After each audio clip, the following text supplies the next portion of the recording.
නේද නංගි කිව්වේ අර කට්ටිය ගොඩක් ඉන්නවා කිව්වේ. මේ ගෙදර ඉන්නේ. මේ ගෙදරනේ. මොකද්ද ටිකෙල්ලා ගෙදර කිව්වනේ. ඔව් ටිකෙල්ලා ගෙදර පුතාලා 4 දෙනෙක් ඉන්නවා. අපි එහෙට යන්න යන්නේ දැන්. මේ ලැට්ටලද නේ?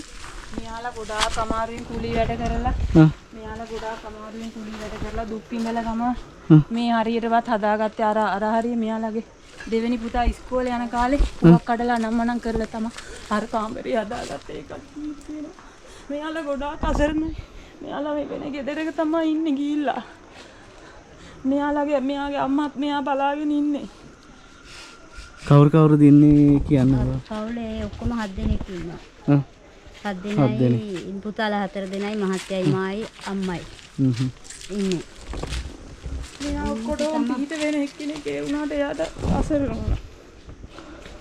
ඒ කියන්නේ වෙන ජොබ් එකක් නැද්ද කාගේ? නෑ කුලී වැඩ කරන්නේ මෙයා කෑම හදනවා. පුතාත් මේ ටෙක් එකට ගිහිල්ලා කෝස් එකක් කරනවා. අනිත් 3 දෙනාම තාම ඉගෙන ගන්නවා. එයාලා වුණා වගේ කුලී වැඩ කරලා වෙන වගේ ලස්සනට හදාගත්ත ගෙදරක් තමයි මේ ගිහිල්ලා තියෙන පේනවනේ. ඉතින් අර මෙහා පැත්තේ ඉඳලා කඩමක්වත් නෑ මේ ආය හදාගන්න මෙයාලටත් මේ අමාරුවෙන් මෙයාලා මේ දීපු ඉඩමක තමයි මෙයාලා හදාගත්තෙත් මේ.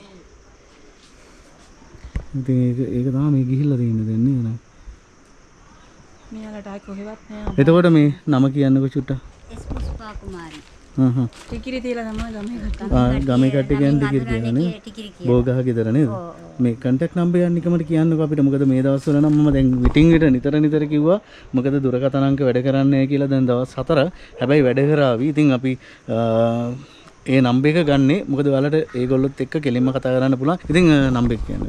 077යි 03යි 11යි 442 තමයි නම්බර එක. ඉතින් ඔය නම්බර් එකට කතා කරන්න. ඉතින් බලමු අපේ මිනිස්සුන්ට හයියක් වෙන්න උදව් කරන්න කැමති අයට පුළුවන් ඔය නම්බර් එකට කතා කරන්න. ඉතින් දුක් විඳලා කුලී වැඩ කරලා හරි ලස්සනට හදාගත්ත පුංචි ගෙදර තමයි මේ එක දවසින් මේ නැති වෙලා තියෙන්නේ. ඉතින් ඇත්තටම මාර දුකයි, මාර සංවේදී දර්ශනය, සංවේදී අවස්ථාවක්. ඉතින් ඇත්තටම මේ නයනනන්ගිගේ ඥාතිද මේ? නෑ අපි අසල්වැසි ඥාති නෙවෙයි. ඇත්තටම යාට ඇඬුණා. පීට වෙනවා යා. හැමෝටම පීට වෙනවා. ඉතින් ඔන්න ඒ වගේ තමයි. ඉතින් අපේ මිනිස්සු